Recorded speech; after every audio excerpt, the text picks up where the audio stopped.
ചേച്ചി ചേച്ചിക്ക് ഈ മാസം സാലറി കിട്ടിയായിരുന്നോ? എന്താ ചോദിക്കാൻ? അല്ല, എനിക്കൊരു 10,000 രൂപ എനിക്ക് ഓഫീസിൽ പറ്റി കുറേ തിരക്കുണ്ട്. എന്നോട് ഇപ്പോൾ സംസാരിച്ചിരിക്കുന്നത് പറഞ്ഞോട്ടെ. ഇപ്പോൾ ഒന്നും പറയണ്ട, എനിക്ക് നല്ല തിരക്കുണ്ട്. പിന്നെ സാലറി കിട്ടിയെന്ന് പറഞ്ഞിട്ട് എൻ്റെ അടുത്ത് നിന്ന് 10,000 രൂപ അടിച്ചു മാറ്റാനുള്ള വരവാ നടന്നാൽ.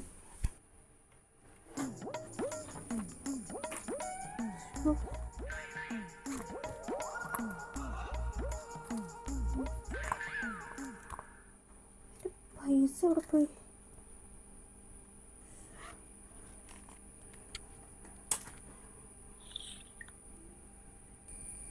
ദേ വിളിക്കുന്നു. ഹലോ ഹലോ, എൻ്റെ ഒരു 10,000 രൂപ കാണുന്നില്ല. നിങ്ങൾ കണ്ടായിരുന്നോ?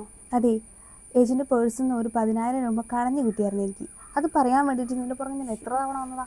അപ്പം നിനക്ക് കേൾക്കാൻ സമയമല്ല, ഭയങ്കര ഡിമാൻഡ്. ആർക്കും വേണ്ടാത്ത പൈസയല്ലേ, അപ്പം ഞാനത് അങ്ങെടുത്തു.